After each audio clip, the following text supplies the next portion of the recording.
कहानी की शुरुआत होती है और हम मेलिनी नाम की एक लड़की को देखते हैं जो किसी अनजान ताकत से बचने की कोशिश कर रही है जो उसका पीछा कर रही थी। कुछ दिनों बाद हम उसकी बहन क्लेवर से मिलते हैं जो अपने दोस्त मैक्स, मेगन, नीना और एव के साथ रोड ट्रिप पर है। दरअसल क्लोवर इस ट्रिप के दौरान अपनी खोई हुई बहन मेलिनी को ढूंढना चाहती है और बाकी सभी दोस्त इस काम में उसकी हेल्प करने वाले हैं। ये सभी लोग मेलिनी का आखिरी वीडियो देखते हैं। फिर मेगन सुझाव देती है कि सभी लोग एक दूसरे का हाथ पकड़ लो, जैसा वे पहले भी करते आए हैं। वे आंखें बंद करते हैं और एक गहरी सांस लेते हैं। तभी अचानक से एक कैंपर इनकी तरफ आता है और ये लोग बाल बाल बचते हैं। इसके बाद क्लोवर एक शॉप में जाती है। वहीं मैक्स नीना से बहस कर रहा था कि उसने उसे नहीं छोड़ा बल्कि उसी ने उसके साथ ब्रेकअप किया था। वो उस पर चिल्लाता है कि वो हर वक्त किसी न किसी रिश्ते में रहना चाहती है और कई बॉयफ्रेंड बदल चुकी है। उधर क्लोवर कॉफी लेने लगती है। तब शॉप ओनर कहता है कि मैंने तुम्हारी प्रेयर सर्कल देखी थी। क्लोवर पूछती है कि क्या तुमने मेरी बहन को देखा है।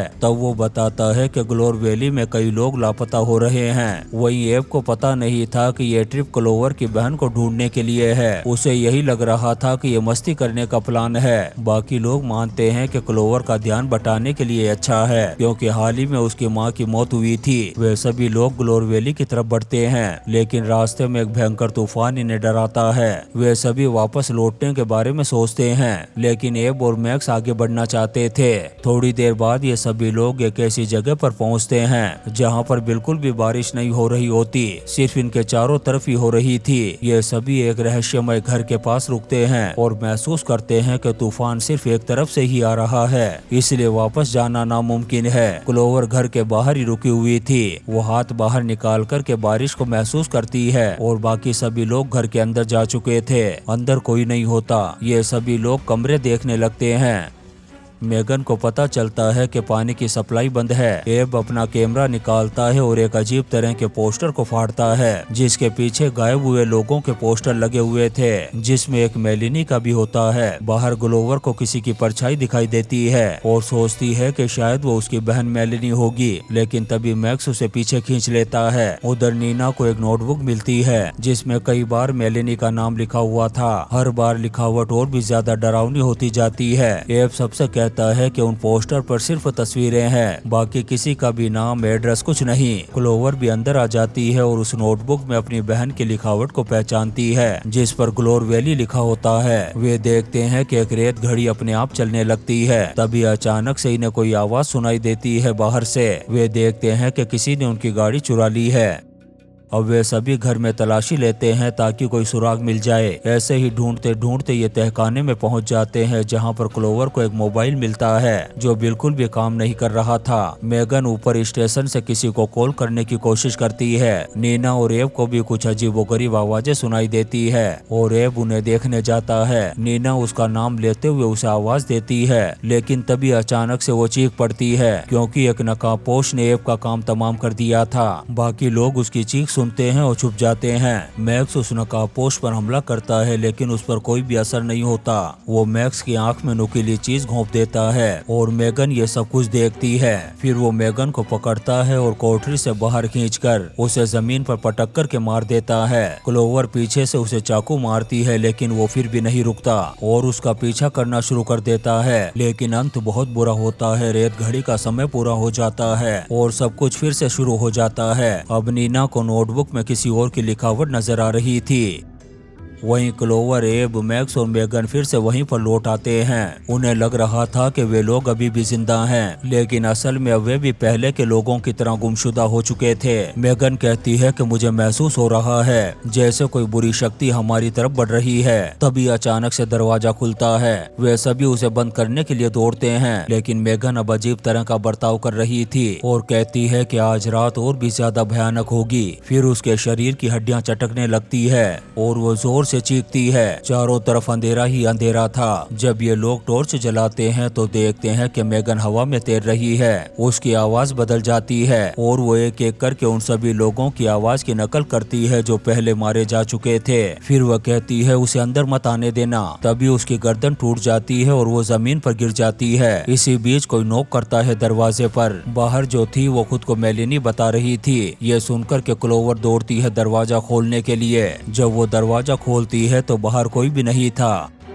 तभी सामने की गली में उन्हें घर दिखाई देता है जो पहले नहीं था। तभी अचानक से क्लोवर को कोई धक्का देता है और उसे खींचना शुरू कर देता है उस घर की तरफ। बाकी लोग भी अपने आप ही अंदर धकेल दिए जाते हैं। फिर दरवाजा बंद हो जाता है। मैक्स क्लोवर की मदद करने की कोशिश करता है, लेकिन एब को लगता है कि उसे उसकी जरूरत नहीं। इस बात को लेकर के दोनों में बहस हो जाती है। तभी क्लोवर अपने आप को पाती है एक अजीब से घर में जहाँ चारों तरफ गुड़ियाई रखी है। तभी एक चुड़ैल आती है और हमला कर देती है उस पर, फिर अचानक से गायब हो जाती है। क्लोवर हंसती है और दरवाजा खुलता है। बाहर मैक्स खड़ा था, वो घर के अंदर आ जाता है। वहीं नीना और एब कार से भागने की कोशिश करते हैं, लेकिन उनके साथ बहुत बुरा हो जाता है। इधर मैक्स पूरे घर की तलाशी ले रहा था। तभी वो एक कुर्सी को देखता है जो हिल रही थी। उसके पीछे ही नकाबपोश खड़ा था जो उसे मौत के घाट उतार देता है। फिर वो नकाबपोश बाहर निकलता है, तभी एक गाड़ी उसे टक्कर मार देती है। जब हम उसके चेहरे को देखते हैं तो वो कोई और नहीं बल्कि क्लोवर थी। फिर एक नया दिन शुरू होता है, तीसरा दिन। मेगन को लग रहा था कि उसके बाल झड़ रहे हैं। तभी जादू की तरह पानी उनके सामने आ जाता है जिसे सभी लोग पी लेते हैं। इन्हें कैसे भी करके सूरज निकलने तक जिंदा रहना होगा, वरना ये सभी लोग भी इसी जगह का हिस्सा बन कर के रह जाएंगे। धीरे धीरे इनकी बॉडी में बदलाव आने लगते हैं। एब को जोर जोर से खांसी आती है और वो अचानक से फट जाता है।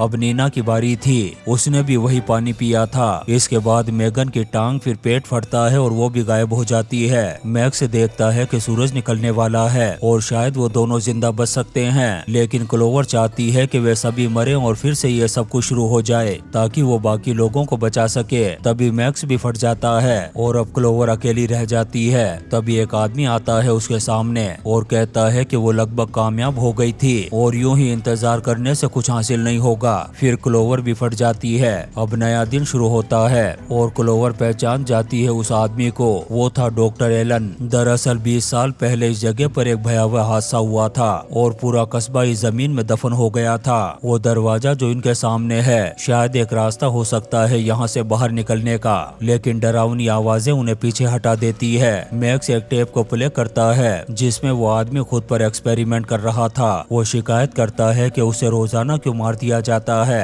वो मांसपेशियों की कमजोर होने की वजह से बीमार हो जाता है और डर के मारे बदलने लगता है और एक भयानक जानवर में तब्दील हो जाता है। ज्यादा से ज्यादा यहाँ पर कोई 11 रातें ही जिंदा रह पाया है। उसके बाद वो वेंडिगो बन जाता है और अब वे सब उसी में बदल रहे हैं। डॉक्टर बताता है कि बाहर निकलने का सिर्फ एक ही रास्ता है। अगर उनमें से एक आदमी खुद की कुर्बानी दे दे तो बाकी 4 जिंदा बच सकते हैं, लेकिन सब इनकार कर देते हैं। क्लोवर अकेले डॉक्टर से मिलने का फैसला करती है। वो मान जाता है क्योंकि मेलिनी उसके पास है। बाकी लोगों को ये सब कुछ एक साजिश लग रही थी, लेकिन एब उन्हें रोकता है और क्लोवर डॉक्टर से मिलने के लिए चली जाती है। बाकी सभी लोग नाराज हो जाते हैं क्योंकि उन्हें लगता है कि एब ने उसे मरने दिया। नीना गुस्से में आकर के उसे चाकू मार देती है। फिर वे क्लोवर को ढूंढने के लिए निकलते हैं जो एक जाल में फंस कर के खींची चली जा रही थी। इसी बीच घर में वो नकाबपोश सभी को मार देता है। जंगल में मैक्स और मेगन का सामना होता है वेंडिगो से। मेगन कांच पर गिरती है और वो जानवर उसे घसीट करके ले जाता है। मैक्स क्लोवर को ढूंढता है जो मेलिनी को खोज करके छुपने के लिए भाग जाती है। उसे एहसास होता है कि शायद अब कोई नहीं बचा। तब वो सब कुछ फिर से शुरू करने का फैसला करता है और खुद को कुर्बान करता है ताकि क्लोवर आगे बढ़ सके।